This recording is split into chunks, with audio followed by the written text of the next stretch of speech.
You're listening to a 3CR podcast created in the studios of independent community radio station 3CR in Melbourne, Australia. For more information, go to allthews.3cr.org.au. Become a subscriber and support Radical Radio. Call 03 9419 8377 or subscribe online at 3cr.org.au/subscribe. Evil minds that plot destruction, sorcerer of death's construction, in the fields of bodies burning, as the war machine keeps turning, death and hatred to mankind, poisoning their brainwashed mind. Welcome to the Anarchist World This Week, broadcast across Australia on the National Community Radio Satellite. Listen to the Anarchist World This Week, Australia's sacred cow slaughterhouse. Listen to analysis of local, national, international events. Listen to analysis you'll never hear anywhere else.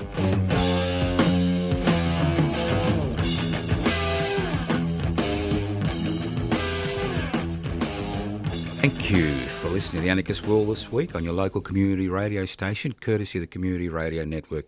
My name is Joseph Toscano. I'm hosting today's program. I'd like to thank Karina for pushing all the buttons to ensure this program is heard across Australia. Also, my name is Joseph Toscano, as I said before. If you've got any questions or want to follow a few issues, you can always leave a message on 0439 395 489. Or you can email us at info@anarchistmedia.org or info@pibci.net. Now, don't expect an instant reply. We don't provide a service. We provide analysis and opinion. That's what the Anarchist World This Week is about. You know what anarchism is all about? Anarchos without rulers. It's about creating a society without rulers, not without rules.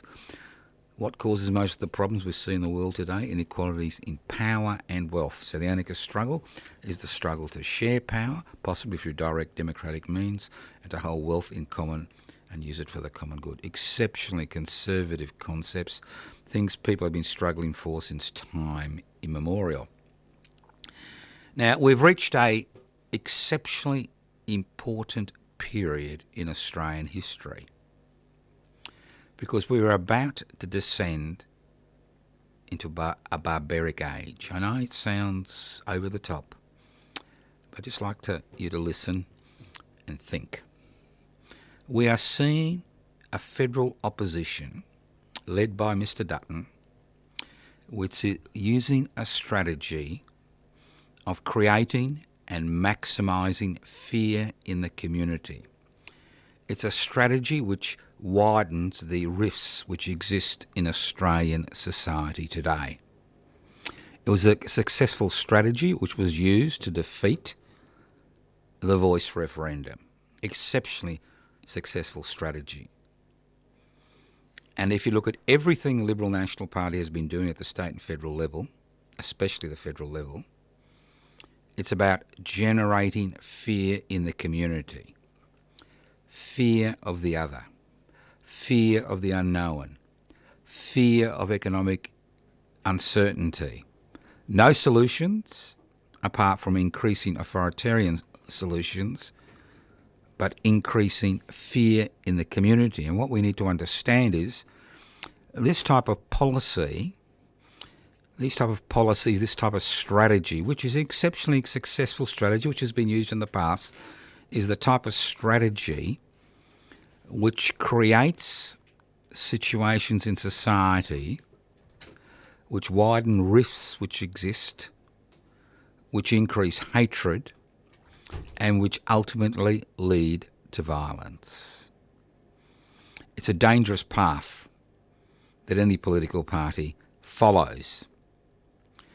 And a political party which is addicted to power, a political party which is there to promote corporate interests, the interests of the 1% that own the means of production, distribution, exchange and communication,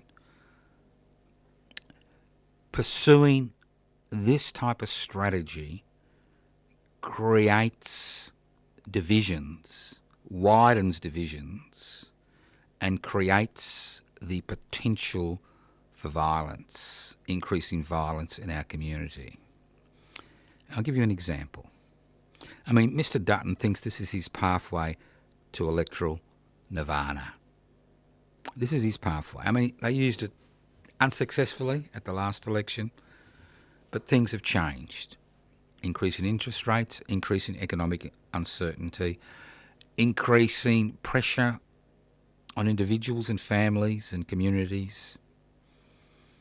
And when that occurs, things break out in the most unusual way.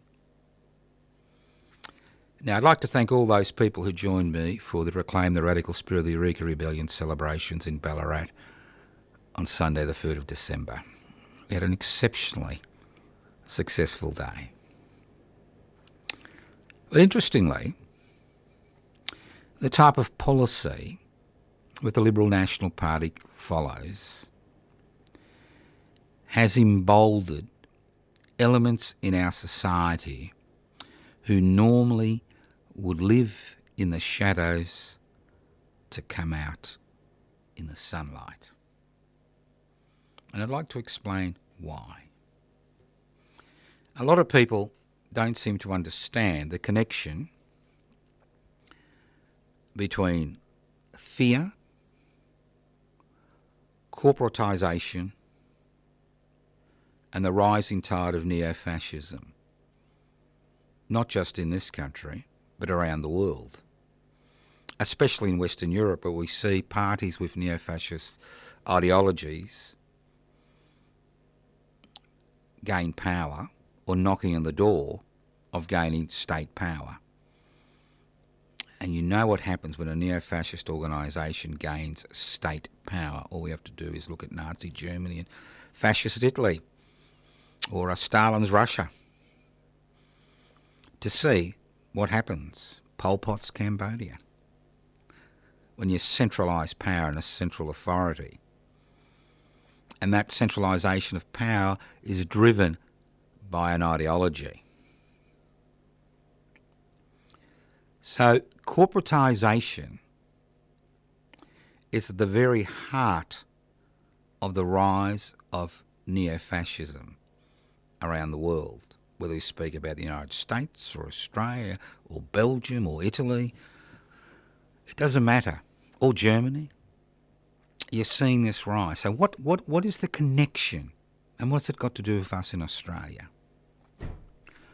Corporatisation, the drive to maximise profits by a shrinking number of corporations, irrespective of the human, social and environmental costs, when governments step away from their responsibility to protect their citizens, creates internal upheaval in sovereign nation states. When you start to export jobs to the country with the lowest, that's right, the country with the lowest wage structure, non-unionised countries where workers are nothing more than disposable garbage, you destroy not only an economic system, but you destroy the glue that keeps society together. You destroy that cohesion, because in Australian society, which is a private investment for private profits-driven society, that's all the basis of Australian society in 2023 is, if you lose your ability to have an income, you lose your ability to do many things.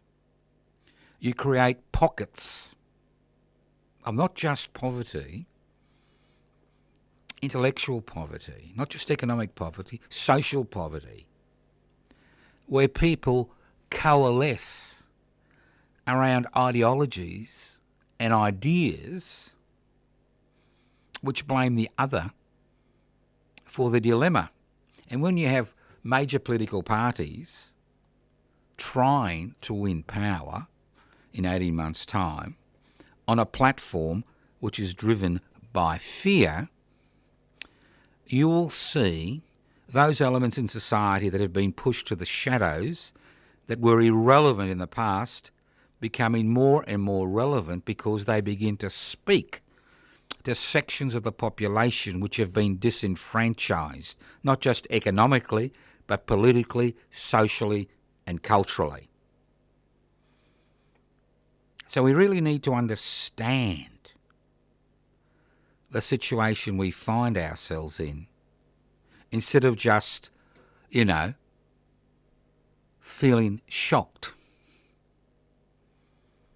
I'll give you a classical example. At about just after midday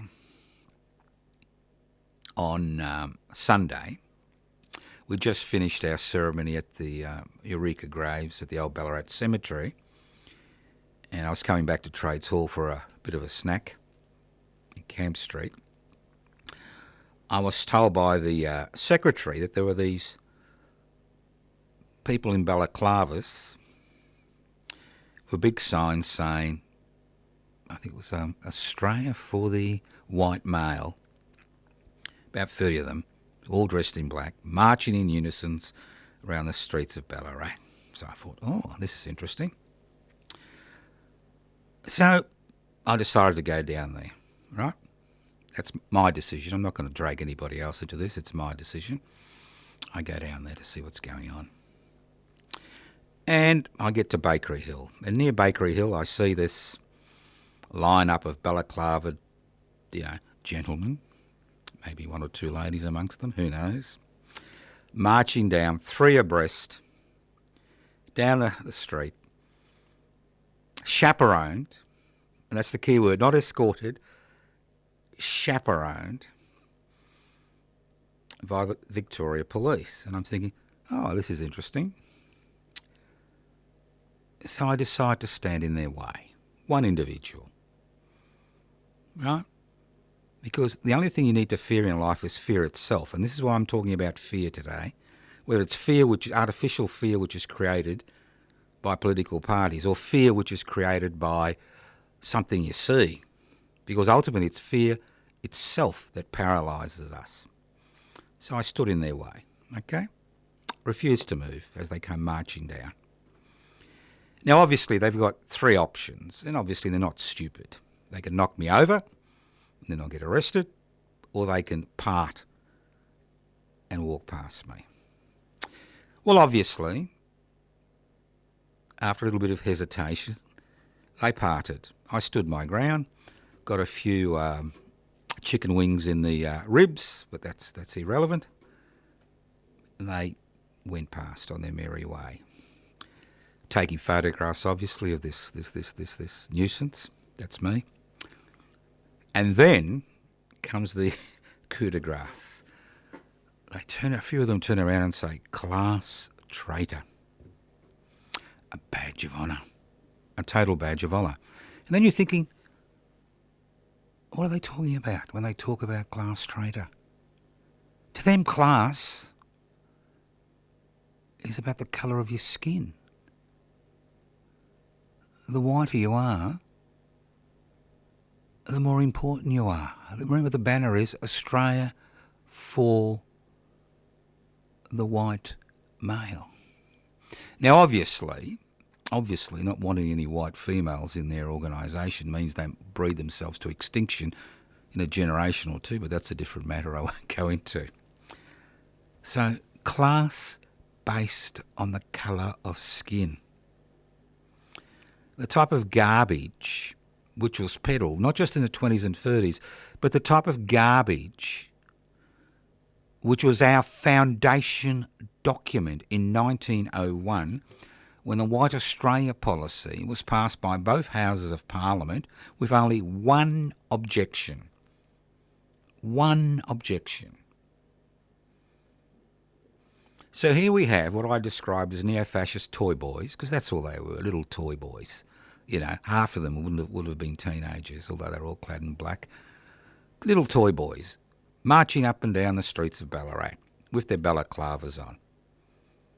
Now, you would think that after I've been through this, there'd be a little bit of police intervention, okay? Now, obviously, the police who are, as I said, chaperoning these lovely people through the streets of Ballarat, showing them the sights, one of them pulled over and put his window down and asked me and told me not to aggravate them. Now, I'm not making this up. This is a comedy skit, I tell you. It was a comedy skit. I had to laugh. Don't aggravate them. That's what they want. And then he ordered me to piss off. He told me to go away.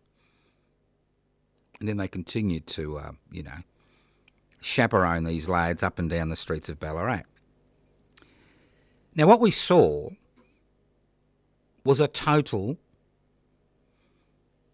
lack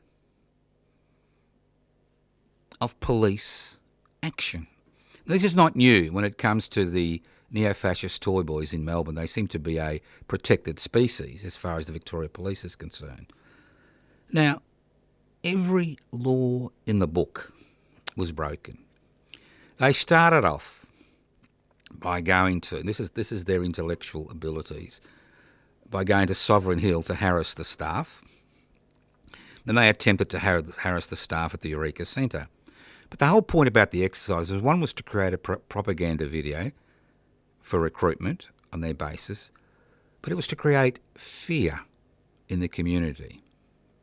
So we've seen a total failure of police accountability.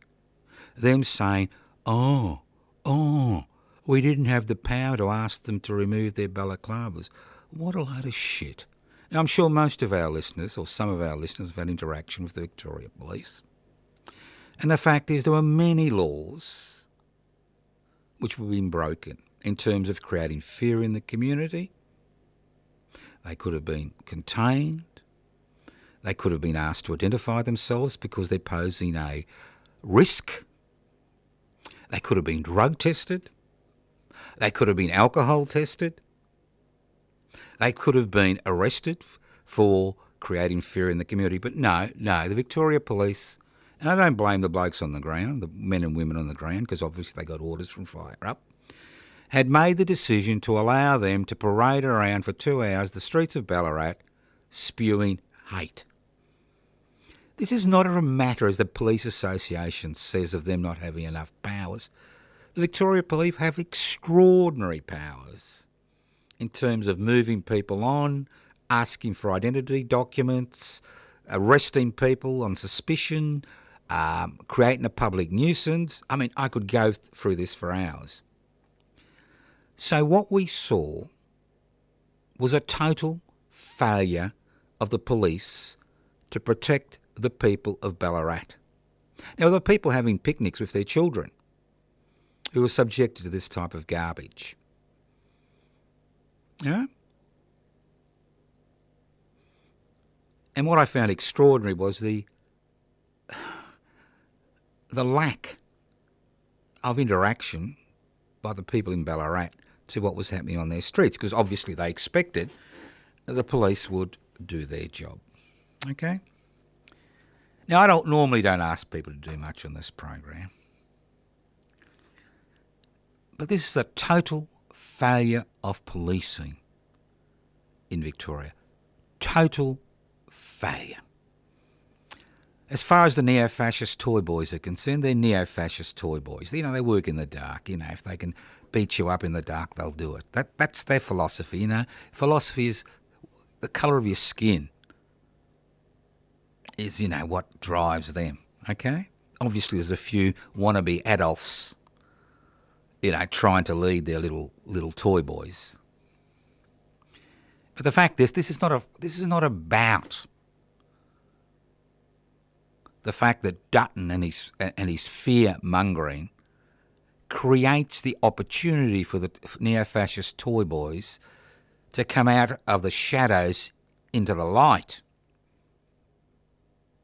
It's about the fact that parliaments pass laws to protect citizens and the police being selective in who they prosecute as far as these laws are concerned. Could you imagine if 30 people in headscarves were marching up and down the streets of Ballarat saying victory to Hamas? You'd have the bloody helicopter gunship there. I'll give you another example. For how it works. On Monday, or it could have been yesterday, I think it was yesterday,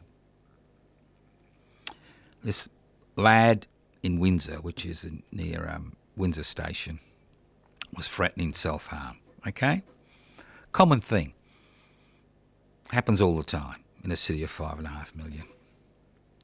We had police helicopters. We had the Sons of God, you know, the Special Operations Group with their funny little uniforms and big guns. We had dozens of police. We had police cars. You name it, it was all there. All there. There they were to protect the citizens from this potential problem. But when it came to Ballarat, nothing. No police helicopters, no containing the menace, no applying the laws. Now, it's all very well for me to blame the police on the ground. No, I don't blame the police on the ground because they're basically following instructions from higher up. But there are a number of things we can do in this situation which you can do. I've done my bit. It's time you did your bit. The first thing you can do is you can contact the Premier's office and demand a parliamentary inquiry into the lack of police response to this brazen attempt to increase tension in the community by exploiting racial divisions when there are supposedly all this legislation in place to protect people. Could you imagine if you're an Aboriginal or Torres Strait Islander, or if you're somebody from Africa or Asia and you see these people, you know, marching around saying Australia for the white male, throw the rest out? Now, they did forget, as you know, as they were coming towards me, I did try to explain to these gentlemen and possibly one or two ladies that, you know, these little kiddies, the toy boys, that there were Aboriginal and Torres Strait Islanders here first, and what were they going to do about them? But that's a different story. So the first thing we need is a parliamentary inquiry into the police response. Not just in Ballarat on the ground, but the police response to the neo-fascist menace in our midst.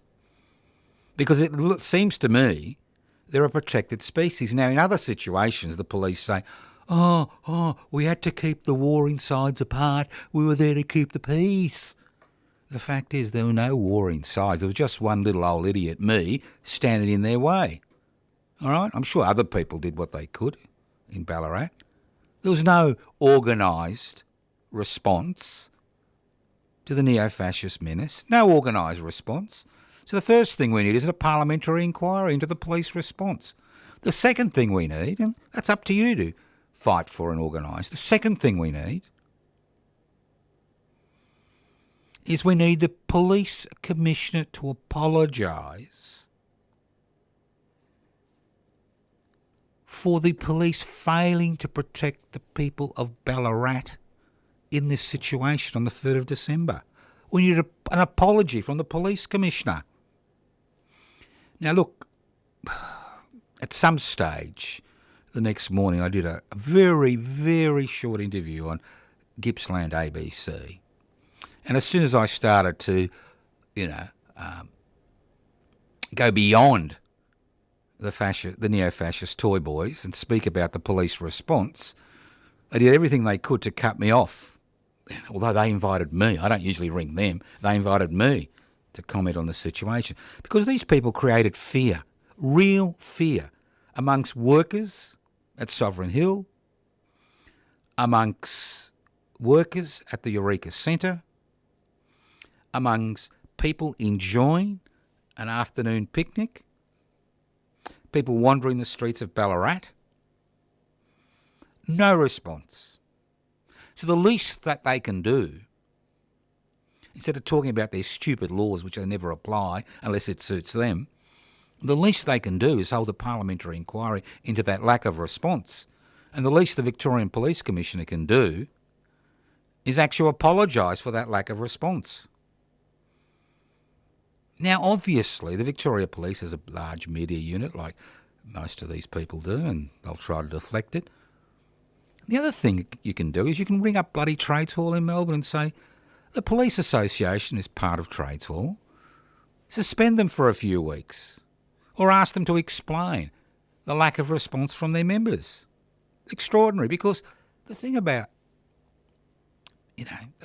life is nothing really changes.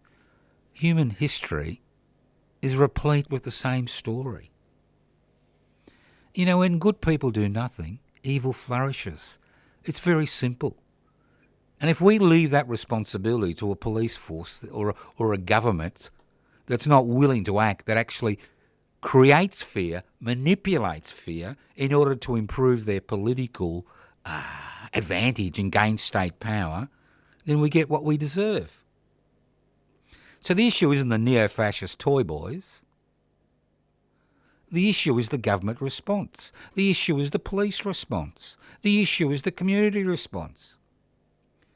And the great thing about the 24-hour news cycle is within 24 to 48 hours, it all disappears from the public memory. To repeat it again, it reminds me of what happened on the 3rd of December 1854 in Ballarat. On the 3rd of December 1854, most of the killing wasn't done by the soldiers. It was done by the Victoria Police, which had been formed the previous year in 1853 for 3 hours. They ran through the Eureka lead, the goldfield at Eureka, the Eureka lead, burning tents, killing people, stealing gold. And on the 3rd of December 2023, they chaperone neo-fascist toy boys through the streets of Ballarat who are creating fear in the community, not willing to intervene in any way. I could imagine if there were 30 bikies going up and down, there'd be a bit of a hassle. Or 30 Hamas supporters. I assume the Australian Defence Force would have been down there within 10 minutes. Well, you get the type of society you deserve, ultimately, because democracy is not just rule of the people, by the people, for the people. It's rule of the people, by the people, for the people, by an engaged public. And when the public isn't engaged, evil continues to grow. Yeah, sounds like a sermon, doesn't it? But I keep telling people, and that's why I'm fascinated with history, is nothing changes. We may have wonderful technology which centralises power. We can do gene editing, but we can still find ways of killing thousands of people. And we'll talk about that in a minute. Listen to the Anarchist World this week, broadcast across Australia via the Community Radio Network. My name's Joseph Toscano, so hopefully you do your homework. All right, let's move on. The New Deal. Buying Australian privatised war bonds. You see, in the good old days, like in World War I, and this is where the industrial workers got into trouble, the government was encouraging people to encourage them to invest their money in war bonds to assist the war effort, and they would get and the way they advertised, this was during the war, is you'll get a greater return for no risk. That's right, you're not on the front being shot and mutilated. A greater return for no risk by investing in a war bond. Now, I nearly fell over yesterday, and I don't fall over easily, except when I trip over things, obviously. I nearly fell over. I was listening to, I think, it was Defence Procurement Minister, some particular, I don't know what his name was. Not that I care. I mean, these losers. But the New Deal. They're looking, you love this, the government, our government, your government, poor old Mr. Albanese, they're looking for a private corporation to be established by the private superannuation industry, which is based around people investing their future, right, their superannuation in what can only be described as privatised war bonds. Come on. Come on, this is the New Deal. Is this the best you can come up with? And obviously they use the usual nationalist shit to say it's for the country's defence. It's not about the country's defence. It's about the defence of the very corporatised world which creates the conditions which destroy people's lives, which help the growth of Neofascism, which is based on the simplest thing of actually pointing to somebody who looks differently or speaks a different language. Just extraordinary. Just extraordinary. That's the best they can do. Unbelievable. Unbelievable. Now, when we talk of unbelievable, let's talk about the atrocities that is occurring in Gaza. Look, I don't use the word war. This is not a war. This is a slaughter. Irrespective of how it's painted, this is slaughter. You have 2.3 million people in a little place, half the size of Canberra, quarter the size of Melbourne, right? 2.3 million people who have been enclosed in a wall for 16 years, since they elected Hamas into power. Okay? That was their decision. All right? Okay? Now, it's fascinating to see the way the war is reported in this country, and I can understand why ABC journalists, and maybe even a few of the corporatised journalists, are a little bit pissed off. Because what we are seeing is justifications for atrocities which would never be accepted anywhere else in the world. Could you imagine if the Russians were conducting this type of campaign in the capital city of Ukraine? Could you imagine, which is double the size of Gaza? Could you imagine the reaction in the West if the Chinese were doing this? Say in Hong Kong. Could you imagine the response? Now, it's always lovely to listen to, how shall I put it, apologists for the government of Israel, in Israel, especially their armed forces, heroes. And heroines, let's not forget that. Heroes and heroines, doesn't matter, your gender. Anybody can hold a gun. 16,000 dead. Now, nobody's denying that Hamas broke out and killed 1,200 Israelis in the most despicable fashion. And nobody's denying they've taken hostages. But there are supposedly laws regarding atrocity. 16,000 dead, 7,000 children. Could you imagine the outcry of 7,000 children in Canberra were killed in a bombing campaign, irrespective of what the Canberrians did before that? I just wonder how many Palestinian civilians do you need to kill before you kill a Hamas militant? I wonder. See, this is not just about slaughter. This is about humiliation. People can deal with death. The people of Gaza are used to dealing with death. They're used to dealing with the Israeli authorities. And irrespective of what happens the next few weeks, they will deal with the occupation in their way, as they have done for decades now, over 70 years. This is about humiliation. This is about destroying the infrastructure of 2.3 million people. This is about destroying hospitals and mosques and churches and residential areas. This is the Guernica of the 21st century. Gaza has become the Guernica of the 21st century, when we saw the world turn its back on the Nazis and Italian fascists, introducing a new form of warfare where the civilians were the main casualties, where the city of Guernica was obliterated, basically through air raids. This is the Guernica of the 21st century.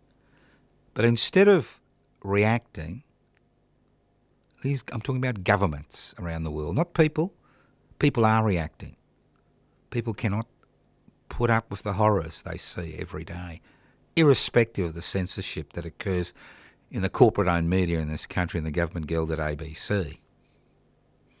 The images are filtering through. This is atrocity on atrocity on atrocity. Every so-called rule of war has been broken. And we see governments like the United States government and the Australian government continue to throw their support behind the Israeli military, saying Israel has a right to defend itself. Fine, it has a right to defend itself. But does it have a right to slaughter indiscriminately its opponents? Does it have that right?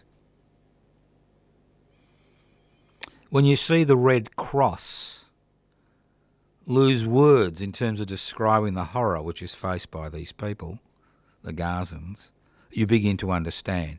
And when you see the lack of response because of the fear which has been generated in the Middle East because of the United States' support for these atrocities, you begin to understand that fear becomes the main obstacle. This is about humiliating people, humiliating a people. It's not about killing Hamas. It's not about eradicating Hamas from the Gaza Strip. It's about humiliating the Palestinian people so they will never rise up against their occupiers.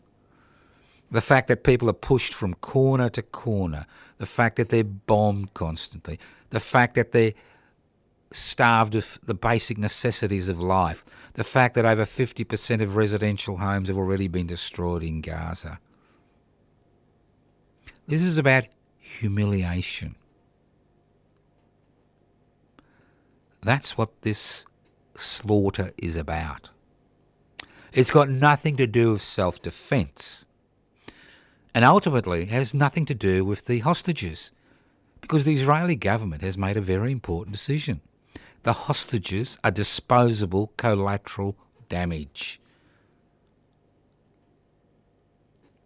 All they're doing is creating another generation of Hamas militants, or militants under another name, Palestinian militants,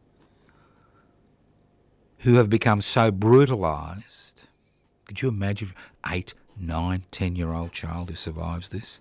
They've become so brutalised that the next step in this continuing resistance against Israeli occupation may make the current situation look like tame in comparison. Well, what can you do? Well, there is something you can do. You know, you can demonstrate, and they just say, well, you're demonstrating, we don't give a shit. You can demonstrate till your foot's sore. You can demonstrate till you get sunstroke. You can mass in your tens of thousands, we don't care. We should be directing in a different way. Obviously continue to demonstrate, but we should be demanding that the Australian government recalls the Australian ambassador from Israel to highlight the Australian people's disgust with the current slaughter. That's another little thing you can do, all right? It's all very well listening to me. I'm just one, powerless, totally powerless individual. But you're not. Change the direction. Demand the Australian government recalls the Australian ambassador from Israel. Demand that the Israeli ambassador is chucked out of the country. It's not about Hamas. It's not about this Israel. This is about war atrocities. We would have reacted differently in any other part of the world, but not in this part of the world because they're our allies. And as I've said before on this program, there are good nuclear bombs when we use them, and there are bad nuclear bombs when they use them. There are good atrocities when we're involved, and that you can justify, and there are unjustifiable atrocities when it's their side. Come on, at least recall the Australian. If you haven't got the guts to chuck out the Israeli ambassador to Australia, at least recall the Australian ambassador from Israel to show our displeasure with the slaughter which is occurring in Gaza. Listen to the Anarchist World this week, broadcast across Australia via the Community Radio Network. My name is Joseph Toscano. I'm hosting today's program. This gets better, I can't believe what a week. What a fascinating week. Now, you're under the impression, aren't you, that the Australian government is in charge? You're under that impression, aren't you? Yep. Well, do you know there is legislation which will be passed by both sides of the houses, by both major political parties in the next session next year, which is going to remove, you'll like this, I like this one, is going to remove the ability of the Treasurer to direct the Reserve Bank. Now, there has been legislation in force since the 1950s, although it's never been used, that gave the Treasurer the ability to direct the Reserve Bank. I think the only time it was partially used was during the Fraser era in the late 70s. But now we're going to have legislation passed through Parliament which is going to give the Reserve Bank total immunity from Parliament. Now, if Parliament are the representatives of the people, why would the Australian Parliament want to give away the last, its ability to heel in the Reserve Bank if it goes overboard? It reminds me of the Kerr situation when Kerr was appointed as Governor-General and was able to dismiss the duly elected government. I mean, what's the point of having Parliament when you've got institutions which are created by Parliament which have total autonomy and cannot be, brought to heel if they get out of control? Just extraordinary. Now let's go back to this fear, because I'm really fascinated with the way the Australian media gets caught up in, how shall I say, generating hysteria in society. Now, the High Court, in its wisdom a few weeks ago, makes sense if you live in a democratic society, decided it's unconstitutional, although it decided in 2004 it was constitutional, it was unconstitutional to hold people in detention indefinitely. So we've got a problem, okay? If I'm an Australian citizen, I'll go out there and do a bit of raping and murdering, okay? Just to pass the time. You know what it's like when you get bored. I get caught or give myself up because I've got a conscience. Well, maybe I haven't. I get sentenced to 30 years imprisonment. At the end of 28 years, I get parole, and I have some parole conditions, and they chuck me out.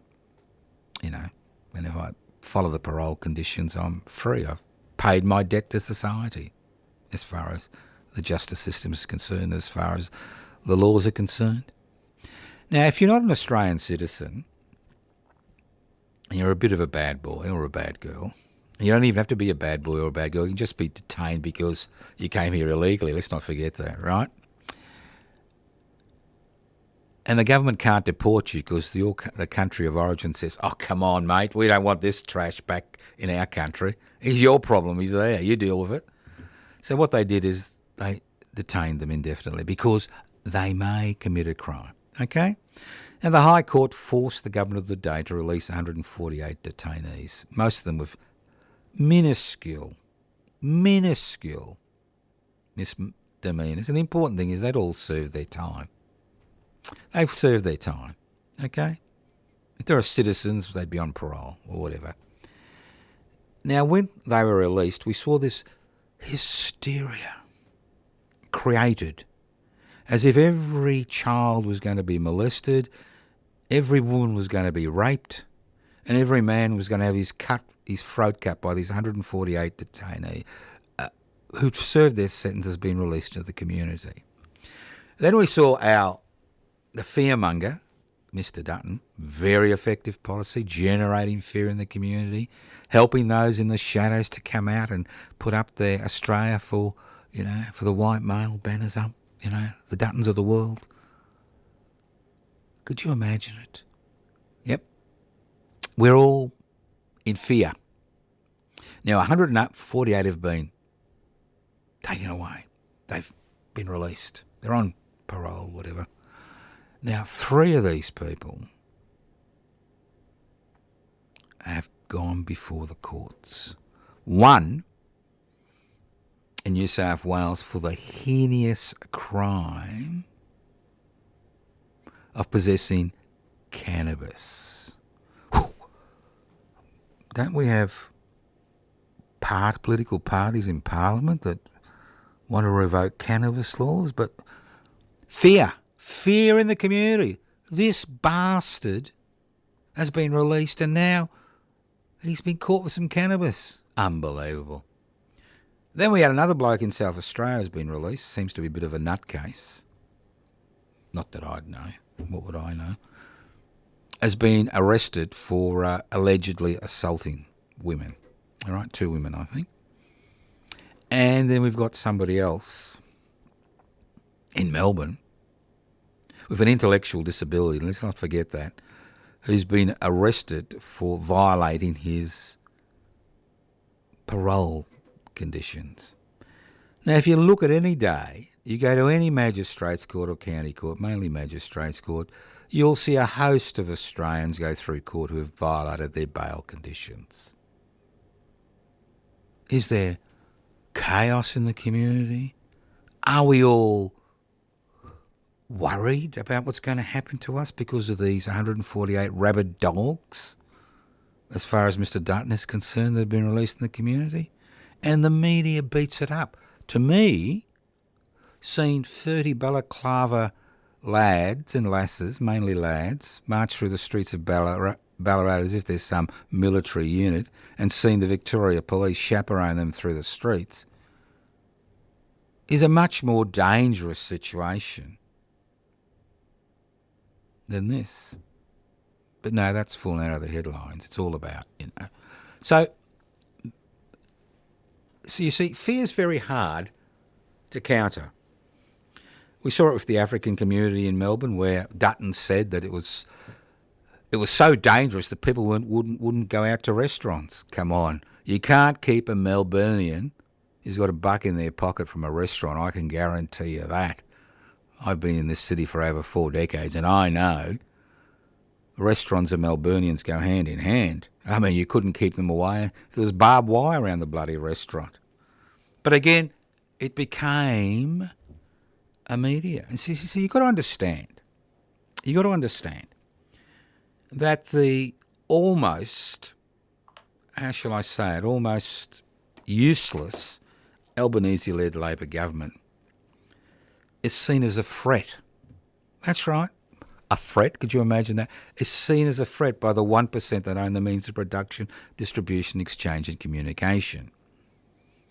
Because maybe at some stage they'll pass some little piece of legislation which will impinge on their profits.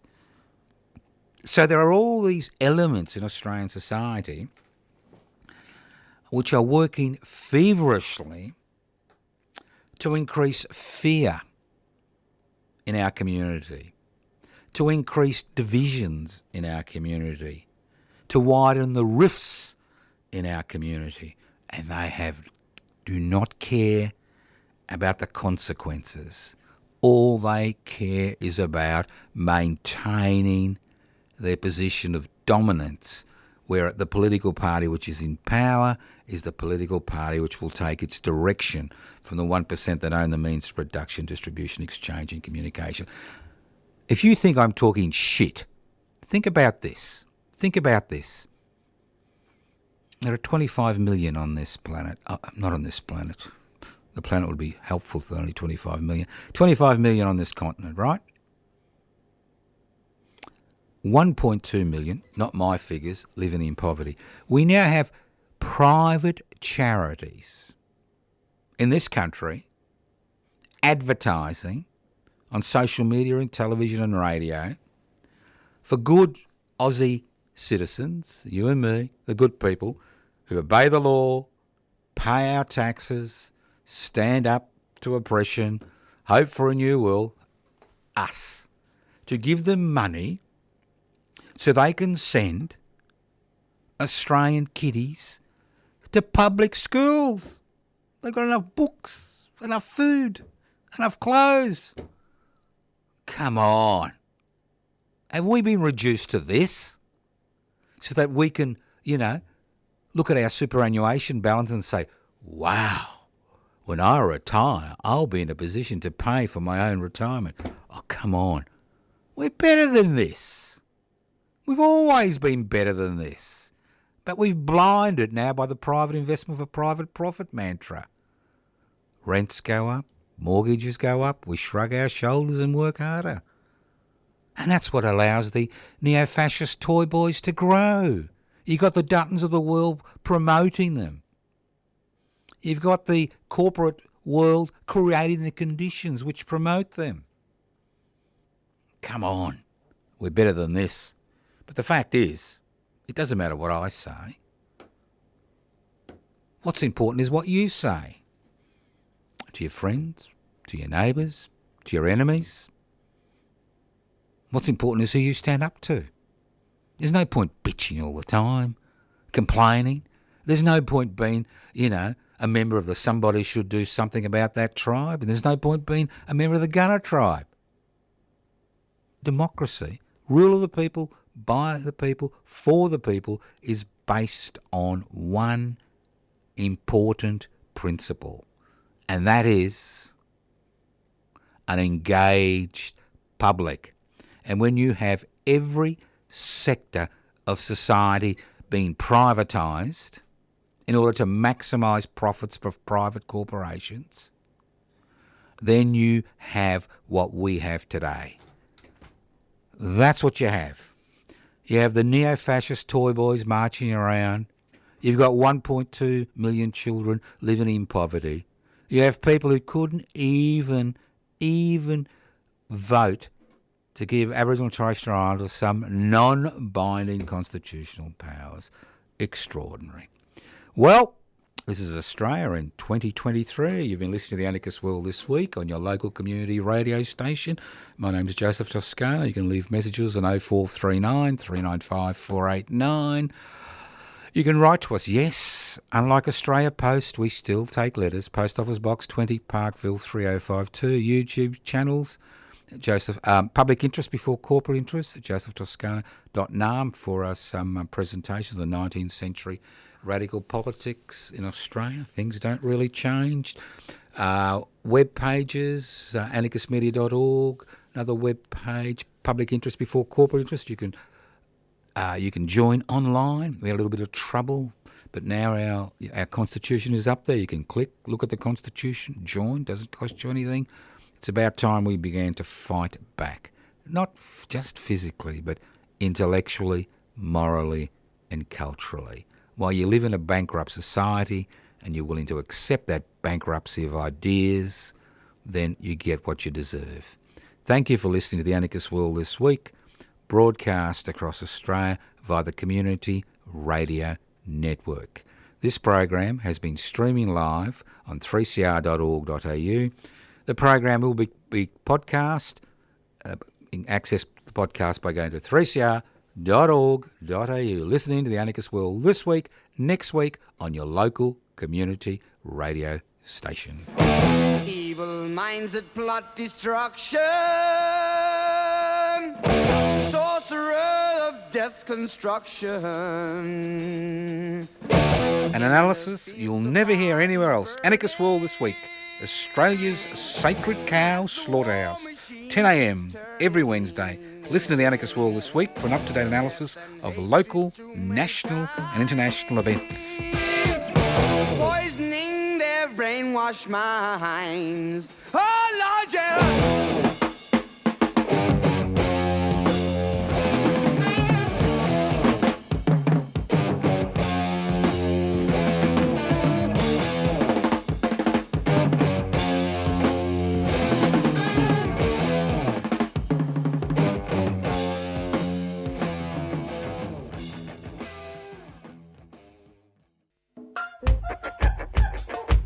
We know you love listening to 3CR, but we also know that many of you haven't downloaded the Community Radio Plus app yet. The app lets you tune in anywhere and share the station with your friends. So, show the love and share the love and search Community Radio Plus wherever you get your apps.